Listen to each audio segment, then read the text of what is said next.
The porcelain urn fell from his hands, shattering into 1,000 glittering pieces across the tiled floor.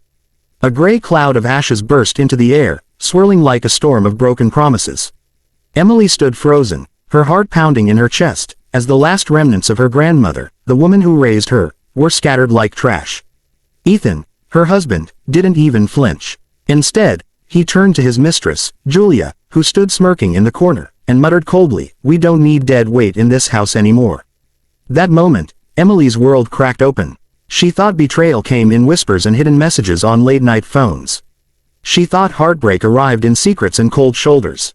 But this, watching the ashes of the woman who had been her everything dumped for the sake of a mistress, this was cruelty she could never have imagined. What Ethan didn't know, though, was that the truth about Emily's family and her grandmother's legacy would soon come crashing down on him harder than the urn he had shattered. And when it did, Ethan would be left with nothing but regret. Emily had always believed in love stories. She was the kind of woman who thought loyalty was the foundation of everything, that if you poured your heart into a marriage, it would last. She met Ethan 5 years ago when she was working as a school counselor. Ethan was charming, ambitious, and attentive. On their first date, he told her, "You're different. You're the kind of woman I want to build a life with." Emily, lonely after years of caring for her ailing grandmother and watching friends drift into their own marriages, felt seen for the first time. They married a year later in a modest ceremony. Emily wore her grandmother's locket, an heirloom that had been passed down for 3 generations. Her grandmother, Mary, had raised her after her parents died in a car accident when Emily was just a child. Mary wasn't wealthy, but she had given Emily everything: love, guidance, and strength. At first, Ethan seemed to love Mary too. He would bring her flowers on her birthday, sit and listen to her stories, and even call her Mom. To Emily, it felt like she had found the perfect man. But perfection has cracks, and Ethan's began to show. At first, it was subtle. Ethan started working late, his phone seemed to buzz more often, and he became defensive whenever Emily asked questions. Then came the scent of unfamiliar perfume on his shirt, the excuses that didn't quite make sense, the weekends away that turned into arguments. Emily wanted to believe it was stress from work. She wanted to believe the man she loved wouldn't betray her. One evening, when Ethan was at a meeting, Emily saw him through a cafe window. He wasn't alone. Julia, a younger, glamorous woman with sharp red nails, was leaning across the table, her hand brushing his. Ethan was smiling, the kind of smile Emily hadn't seen directed at her in months. Emily felt her heart splinter, but she didn't storm inside. She didn't scream. Instead, she walked home in silence, her grandmother's voice echoing in her head. "Strength isn't about how loud you fight, Emily.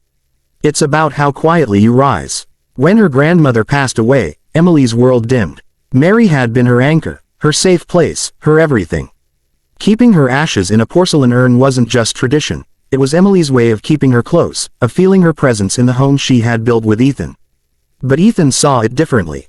One night, while Julia was visiting their home, yes, Ethan had grown bold enough to invite his mistress into their house, Emily found herself in the middle of an unthinkable scene. Julia wrinkled her nose at the urn. "It's creepy," she said, her voice dripping disdain.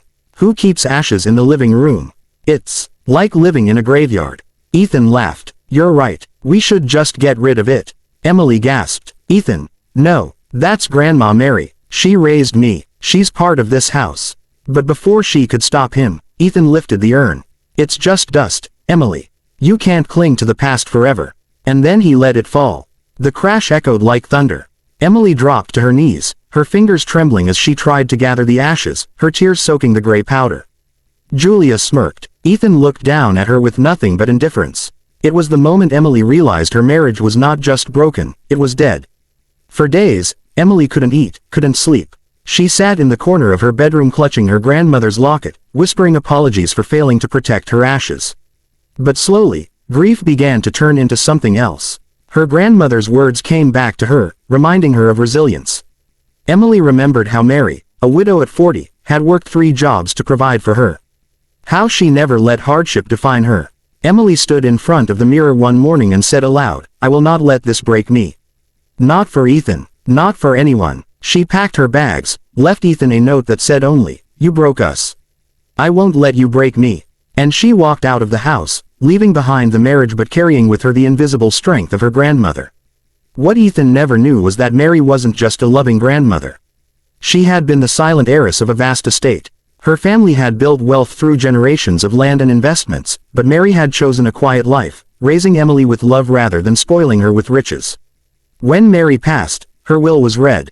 Emily learned the truth. She was now the sole heir to an estate worth millions.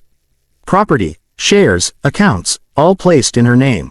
Emily was stunned, but also determined. She didn't see it as wealth to flaunt. She saw it as her grandmother's final gift: security, freedom, and the chance to live life on her terms. Meanwhile, Ethan was spiraling. Julia, once so enamored with his promises, quickly tired of his financial struggles.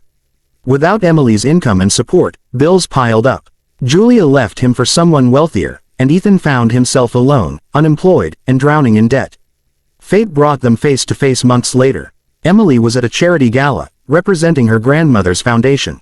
She wore an elegant gown, her hair swept up, the locket gleaming against her collarbone. She looked radiant, powerful, untouchable. Ethan stumbled into the event, looking worn, desperate. When he saw her, his jaw dropped. "Emily," he whispered. You're here. You look incredible." Emily's gaze was calm, steady. "Hello, Ethan." He tried to smile, the same charming grin that had once stolen her heart. "I made mistakes, Julia." She meant nothing. "I was stupid, but we can fix this, can't we? We can start over." Emily's heart didn't even flicker. "You shattered the ashes of the woman who raised me, Ethan. You didn't just betray me, you betrayed everything I stand for." He reached for her hand, but she stepped back. "I don't need you anymore. I never did. You threw away a diamond for a piece of glass." Ethan's face crumbled. He watched as Emily turned and walked away, the crowd parting for her like she was royalty. And in that moment, he realized the truth. He had lost not just a wife, but the only woman who had ever truly loved him. Emily didn't look back. She poured her energy into her grandmother's foundation, building programs for children who had lost parents, just as she once had. She traveled, she grew, she loved again, carefully, this time, with a man who respected her strength and honored her past. Whenever she wore her grandmother's locket, she felt that presence beside her. Not ashes in an urn, but something stronger: legacy, love, and resilience. And Ethan, he faded into the background, a cautionary tale of greed, betrayal, and regret. Life will break you. People you trust will betray you. Sometimes, the very foundation you build your world on will shatter in an instant. But strength is not found in clinging to what's lost. It's in rising from the ruins, in choosing to walk forward even when your heart is heavy. Emily's story is not just about betrayal. It's about reclaiming power, discovering hidden truths, and finding the courage to live for yourself. Because in the end, ashes can be scattered, but love, and resilience, can never be destroyed.